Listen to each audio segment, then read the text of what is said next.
Hey guys, Liz Stapleton from elizabethstapleton.com, and in this video I'm going to be sharing some of my biggest blogging fails, which I'm a little embarrassed to admit some of them. If you find this video useful, please take a second to like and subscribe. I'm sharing these with you so that you can avoid them, and also so that if you've made similar mistakes or not even as bad mistakes, you'll maybe feel a little bit better about them. Okay, so when I first started blogging in 2014, I barely knew what a blog was, never mind knowing what a plugin was or an email list. I had so many blogging fails, and it's been a challenge to go back and correct them. However, after over I think I'm almost 5 years of blogging now, I actually have clues to what I'm doing. So if you're just starting out on your blogging journey, know that everyone makes mistakes, and here are 5 of my biggest blogging fails, and I hope you can learn from them or at least get a laugh from them. First one is I didn't have a disclosure statement. I'm a lawyer, so the fact that I didn't put that together right away, I mean, this was like in 2014, I wasn't doing a ton of like affiliate marketing or anything, but, you know, and obviously eventually caught up because now I spend a lot of time focusing on educating bloggers. Because I was like, if a lawyer blogger didn't know right away, like, what hope is there for the rest of us, or the rest of everyone? You know, they probably did more research before starting the blog than I did though. So I didn't have a disclosure statement. It's absolutely super important. I have multiple blog posts on everything you need to know about disclosures because the lawyer side of me caught up and my passions collided, and then I really dug deep and I now help people with figuring that stuff out. So I have articles on that. I will link to them in the description, and they're also in the blog post that's this full post. But if you're planning to, you know, an example is if you're planning to monetize with affiliate links, then you need to disclose that. So super embarrassing that I didn't have those right away. And it was a big mistake. You do want to have legal pages on your site from the beginning just to kind of protect yourself and your business and your blog. Okay, number 2 is I waited to start an email list. So I started my first blog in August 2014. It's not the one we're currently on. It was a different site. And I didn't start my email list until May 2015. I waited over 6 months.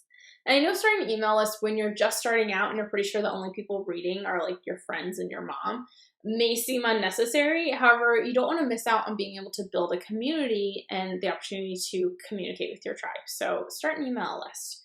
A third biggest mistake I did is I wasn't willing to invest in learning. You know, what made me actually finally start an email list? A course that I took. I learned a lot from that course. I bought my first blogging sort of education course in, I think, May 2015. No, it had to have been April because I didn't start my email list afterwards. Anyway, I learned a lot from that course, and it was my first real investment into figuring out all this blogging stuff. I didn't invest in another course for like another year because of how much I was learning and figuring out from that first course. So if you're struggling, take the time to evaluate your weaknesses and the gaps of knowledge and be willing to make smart investments in order to learn and move forward rather than like struggling and trial and error. It'll take you a lot longer and it'll be a lot more frustrating. So yeah, I've been blogging for years and I still get courses and learn new things. I don't think anyone should ever stop learning. And I actually have a whole post on 13 free and paid blogging courses that I highly recommend people take. So I'll link to that below as well. Okay, 4th biggest mistake I made is I didn't know what a plugin was. Yep. I started my first site on WordPress and I looped in my super computer savvy brother so that he could help me figure stuff out. He would code stuff and I finally was just like, there's no way everyone is coding things. Like, not everyone knows how to do that. And that's when I discovered plugins, and the sky like opened up and angels began to sing. If you don't know what a plugin is, you're not alone. It does the heavy lifting for you, and most of them are free, okay? So if you want people to share your post, get a social share plugin. You want to have a notification bar at the top of your website, there's a plugin for that too. Want to easily put in an opt-in form, there's a plugin. It's a little embarrassing that I didn't know what a plugin was when I first started, but keep in mind that the plugins available to you will vary depending on what platform you use.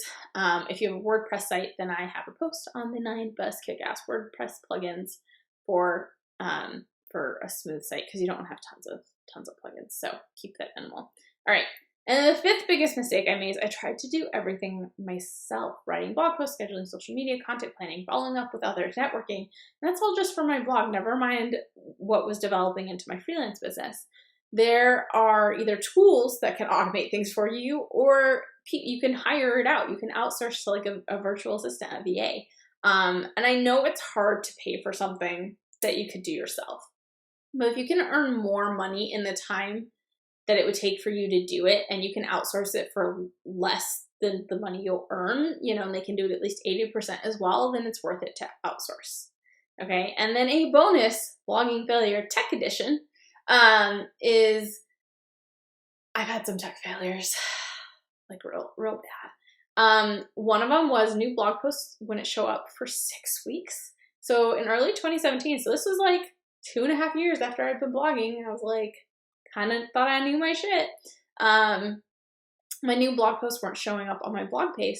And I only discovered this when I was showing an update to my sidebar to my accountability buddy to kind of get their opinion. She was like, I don't see the update and I don't see the last 8 blog posts. 8.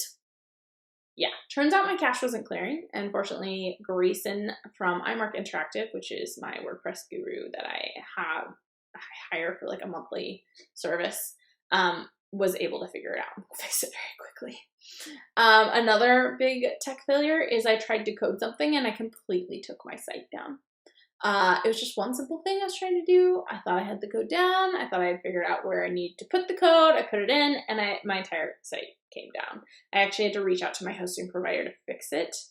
And then I reached out to Grayson to actually do the thing I wanted to get done because I didn't trust myself. Yeah, so those are some of my biggest blogging fails. Hopefully you got a laugh. Hopefully you feel better about yourself, because everyone makes mistakes. And even when you think you know your stuff, chances are you'll still make mistakes. And it's okay because you can fix things. You can go back. You can change stuff. Blogging is kind of an evolving thing. A lot of stuff changes. Social media changes. So just keep learning, keep working on it, and you'll get better.